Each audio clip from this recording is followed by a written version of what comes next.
You're listening to Brian Sussman on Hot Talk 560 KSFO. Oh, it's the Friday idiot reel, the politicians, the celebrities, the elites, the whack jobs who say things that would make a rational person bury themselves in a bottle of rum. We have Barack and Michelle. A bottle of rum. It's a pirate day or something? Maybe you cuddle up to a Xanax or something. I don't know.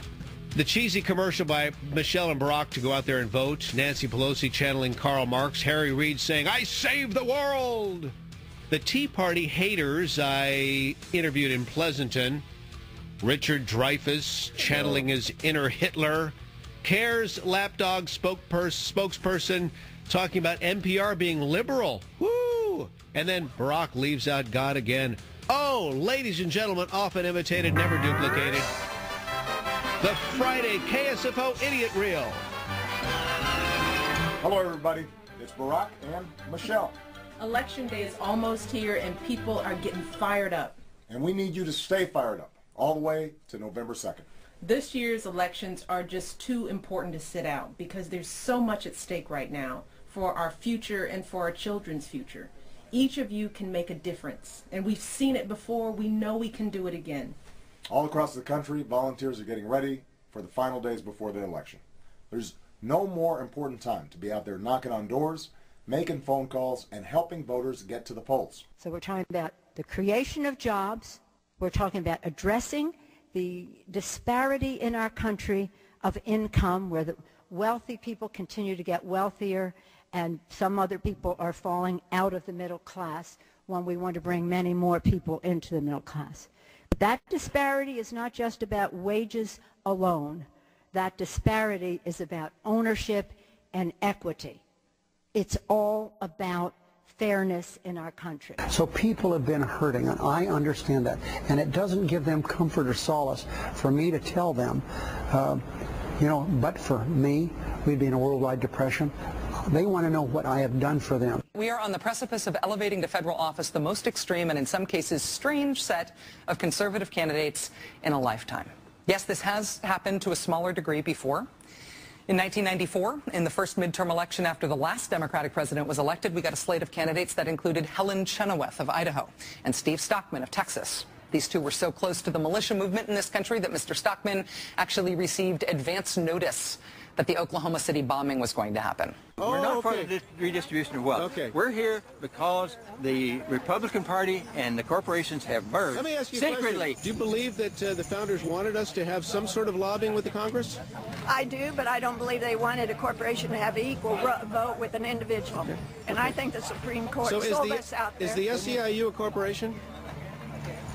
It's a union. Yeah, and don't they lobby? He's the Sure, I know it. Well, is that right or wrong? We're not supposed to engage with, we're not engaging with you, sir.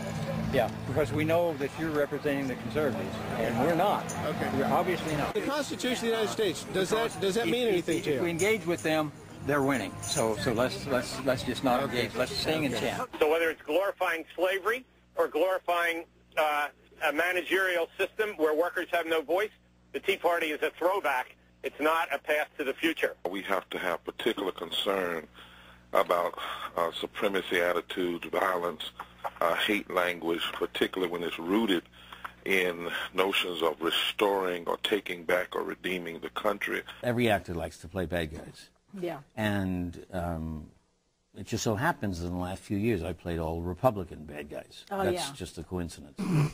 And to play Dick Cheney, all I had to do was find my Dick Cheney, and you can find all of the villainy in the world in your own heart. And that's what an actor's job is. That's right. I always say to kids, inside you is Hitler and Jesus.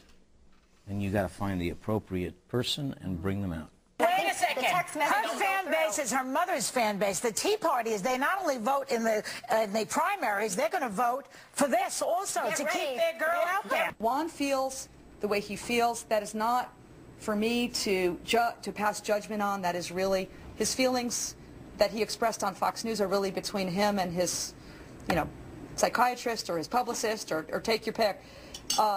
But it is not compatible with a news analyst with the role of a news analyst on NPR's air. He was increasingly leaning towards the right, and NPR obviously has a more liberal viewpoint, and there wasn't a good fit there, so perhaps this was the breaking point. We hold these truths to be self-evident, that all men are created equal, endowed with certain inalienable rights, life and liberty, and the pursuit of happiness. That's what makes us unique.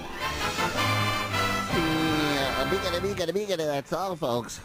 Officer Vic, how can I be the man when you are clearly the comedy man? Huh? I love the guy who says, well, you engage with conservatives and they win, so let's just sing and chant.